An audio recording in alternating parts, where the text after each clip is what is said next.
yaragarutse ariko tugira n'amahirwe bibona n'abaterankunga n'ibindi bintu.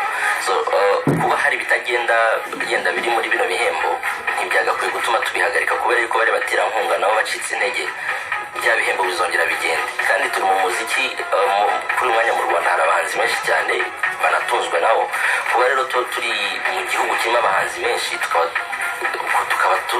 nanone tubaho nta awards tugirana, ntabwo biba bisa neza.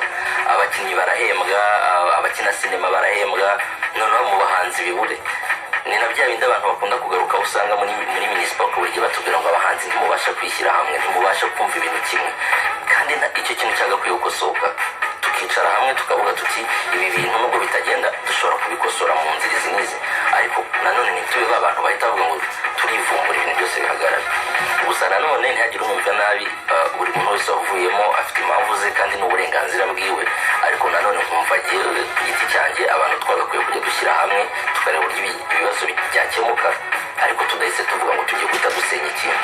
niba ubonye mu nzu hari ikintu kitagenda, ntabwo uvuga ngo inzu yose ndayigusha, ahubwo uravuga ngo ndahindura aha n'aha n'aha wenda, bityo ukagenda ukayishyira kuri ukayihindura kwa kundi ubishaka, ariko ntabwo uvuga ngo inzu yose urayisenya.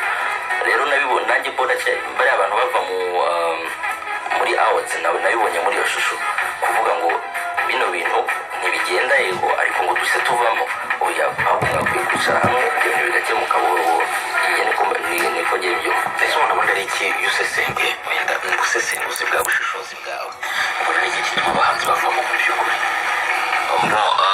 buri muhanzi afite impamvu ze, hari n'abavamo kuko abandi bavuyemo, nabyo birashoboka. hari n'abavamo kuko avuga ati ngiye njya mu cyiciro kimwe n'aka arantsinda, kandi mu by'ukuri ari umwana, akavuga ati aho kugira ngo njye mu cyiciro kimwe n'aka ansinde, kandi mu by'ukuri abanyarwanda bose babizi ko ari umwana, reka jye wenda ibyo.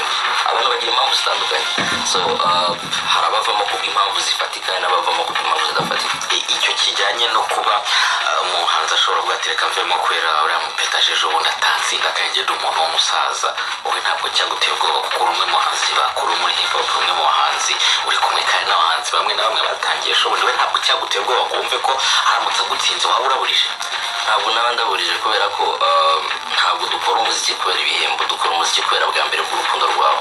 ikindi nanone tuvuge, niba nzi yuko ngewe umuziki wanjye mu buryo runaka hari ibyo nakoze nshobora kugenderaho, nkabona yuko namurushije gukora muri uwo mwaka ushize, bihari bigaragara, kuba yanwara icyo gikombe ntabwo ari ikintu gikomeye.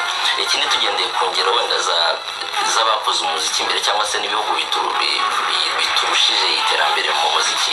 Jay-Z ajya muri awards agahangana na Lil Wayne agatwara igikombe, cyangwa se Drake agatwara igikombe. Jay-Z ntabwo yivumbura ngo avemo, nta nubwo abantu bahita bavuga ngo Jay-Z yacitse amazi, baravuga bati ni kuri byagenze, ariko twese tuba tubizi ko Jay-Z ari legend, so ntabwo ibyo byagakwiye gutera